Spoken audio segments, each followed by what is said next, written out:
안녕하세요. 한 달 만이네요. 이제 여름이 왔잖아요. 피부 관리에 대한 관심이 좀 더 커지는 것 같아요. 저 같은 경우도 이제 밖에서 햇빛도 많이 받고 하다 보니까 점도 좀 더 많이 생기는 것 같기도 하고요. 주변 분들 중에 이제 여름철에 색소 치료를 하면 안 좋다라는 생각을 하시는 분들도 많이 있으시더라고요. 원장님 생각은 어떠신가요? 많이들 물어보시는 것 같아요. 그러면 오늘 제가 여름철 색소 치료를 해도 괜찮나에 대해서 한번 이야기 드려볼게요. 저는 여름철 색소 치료를 해도 괜찮다라고 생각해요. 색소 치료라는 거는 이제 종류가 다양하게 있을 수 있는데요. 우리가 가볍게 받을 수 있는 토닝부터 조금 강하게 들어가는 뭐 잡티 제거라던가 아니면 그것보다 조금 더 침습적인 점 제거, 이렇게 다양하게 나눠질 수 있어요. 제가 색소 치료하지 말라는 분들이 있어요. 서퍼 하시는 분들, 그런 분들은 사시사철 사실 태양이 노출이 너무 많이 돼서 색소 치료하고도 재발이 너무 흔하고요. 오히려 하고 나서 색소 침착이 생기는 경우가 굉장히 많아요. 그래서 그런 분들 같은 경우에는 사실 권장드리지는 않고요. 그 외의 분들은 사실 여름이라고 해서 자외선 노출이 더 있다거나 관리가 안 된다거나 하진 않으시는 것 같아요. 최근에 또 골프도 많이 치시고 해외여행도 많이 가시기 때문에 여름철에 햇빛 노출이 더 있다기보다는 오히려 겨울철에 해외 나가셔서 햇빛 노출이 더 많으신 경우도 많고요. 그래서 색소 치료는 자기 스케줄에 맞춰서 하시는 것을 권장드리고 있어요. 여름철에 특히 권장드리지 않는 거는 점 치료 외에는 크게 없는 것 같아요. 점 제거 같은 경우에는 피부를 태워서 색소를 없애는 시술이에요. 따라서 표피에 있는 색소를 날린다고 하더라도 진피층이 노출이 되면서 피부의 회복 과정이 조금 더 필요할 수 있죠. 그리고 점 제거를 하고 나서 디오덤을 붙이시는 과정이 있는데 최소 일주일은 붙이라고 말씀을 드리지만 보통은 이제 띄고 다니시게 되겠죠. 그러면서 이제 햇빛에 노출이 되면서 색소 침착될 확률이 높아지는 거는 사실 사시사철 비슷하기는 하고, 그쵸? 여름철에 조금 더 영향을 받는 거는 땀?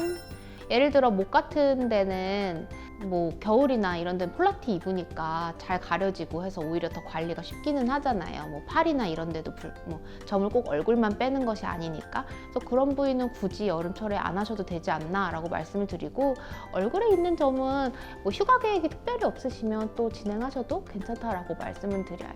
이렇게 색소 치료가 이제 점 치료만 있는 건 아니잖아요. 그쵸. 레이저 토닝 정말 많이 받으시는데 이 레이저 토닝도 여름철에 받으면 좋지 않을까요? 레이저 토닝은 저에너지를 반복적으로 피부에 조사해서 기미를 없애는 레이저 시술 방식 중에 하나예요. 우리가 보통 레이저 토닝을 기계 이름으로 아시는 분들이 많은데요. 광고 같은 데 보시면 땡땡땡 토닝 하실 때 이 땡땡땡이 기계 이름일 확률이 높고요. 토닝은 그냥 방식 중에 하나라고 보시면 돼요. 토닝을 여름철에 받으시는 분들이 제일 이제 걱정하시는 게 효과가 없지 않냐, 아니면 해도 소용이 없다, 이런 것들을 좀 많이 걱정하시는 것 같아요. 근데 실질적으로 받으시는 분들은 그렇게 느끼시지는 않고요. 그러면 이걸 여름철에 해도 되냐 안 되냐 라고 물어보시면 해도 무방하시다고 볼 수 있고요. 하고 나서도 물에 접촉하거나 화장을 하거나 이런 일상생활에 불편감을 줄 수 있는 시술은 아니기 때문에 크게 걱정은 안 하셔도 될 것 같아요. 제가 생각하기에 또 다른 고민은 여름철에 기미 치료하면 효과가 크게 없는 거 아니냐라고 생각하시는데, 이게 토닝을 한다고 해서 바로 효과가 나타나는 것이 아니라 보통 2주에서 한 달 이런 시간이 차츰차츰 쌓이면서 효과가 나타나는 것이기 때문에 여름이라고 효과가 없다 이렇게 보시기보다는 내가 꾸준히 한다라고 생각하시는 게 더 맞을 것 같아요. 네, 그러면 레이저 토닝을 받으면서 몇 회 정도를 받게 되나요? 피부과에서 보통 권장드리는 건 10회 정도를 기준으로 해요. 10회가 꼭 모두에게 필요하냐, 아니면 10회면 되냐 라고 하는 것도 의문이 있을 수 있는데요. 일단 설명을 먼저 드릴게요. 토닝은 저에너지를 반복적으로 하는 시술이에요.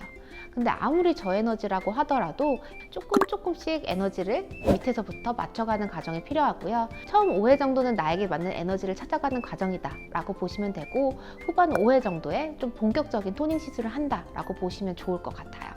저강도의 반복 시술이라고 하셨는데 근데 요거 제가 시간이 없어서 한 번에 세게 받으면 그건 좀 문제가 있을까요? 토닝을 한 번에 너무 세게 받으려고 하면 부작용이 생길 수 있어요. 제일 첫 번째로 나타날 수 있는 거는 피부 자극감으로 인한 발적이 있을 수가 있고요. 근데 이 정도 선에서는 한 3, 4일 지나면 좋아지실 거예요. 근데 정말 또 너무 세게 했다라고 하면 멜라닌 세포가 아예 탈락이 되면서 하얗게 변해버리는 탈색소 병변이 나타날 수 있어요. 저강도 토닝에서 탈색소 병변이 나타나면 시간이 지나면서 회복이 될 수 있지만, 고강도 레이저 시술에서 나타난 탈색소 병변은 시간이 지나도 회복이 되지 않을 수 있고 오히려 더 시간이 지나서 리바운드로 어두워지는 걸 경험하실 수도 있어요. 그럼 이제 10번 정도를 받아야 되는 거잖아요. 그러면은 그 시술 간격은 어떻게 될까요? 보통 1에서 2주를 권장드리고 있고요. 에너지를 강하게 들어갈 경우에는 한 달 간격까지도 넓혀서 진행하고 있어요. 그럼 이 간격을 혹시 꼭 지켜야 될까요? 일단 병원에서 권장드리는 간격이 치료 효과에 가장 좋겠죠. 근데 그렇다고 해서 뭐 일주일 더 늦게 왔다고 큰일이 나거나 그런 건 아니에요. 저는 항상 모든 시술을 하든 한 번을 해도 효과가 있다라고 말씀을 드리거든요. 다만 토닝 같은 경우에는 저에너지의 시술이다 보니까 한 번을 하고 눈으로 뚜렷하게 보이는 효과가 나타나지 않을 수 있어요. 그래서 초반에 병원에서 권장드리는 간격보다 너무 넓게 오시게 되면 본인도 그 효과에 대해서 느끼지 못하실 가능성이 높아서 토닝은 효과가 없다 이렇게 생각하게 되시고 치료를 유지하지 못하시게 되는 것 같더라고요. 너무 바빠서 2, 3주 간격 정도도 내원이 좀 어렵다 하시면 그건 여름철의 문제라기보단 시간이 좀 있으실 때 내원해 주시는 것을 추천드려요. 오늘은 여름철 색소 치료에 대해서 알아보았는데요. 여름철 색소 치료 무조건 안 된다라고 생각하시기보단 여름철에도 효과적인 색소 치료가 있다는 거 알고 계시고 건강하고 자연스러운 피부 관리 하셨으면 좋겠습니다. 오늘 내용도 유익하셨다면 구독, 좋아요, 알림 설정 부탁드릴게요.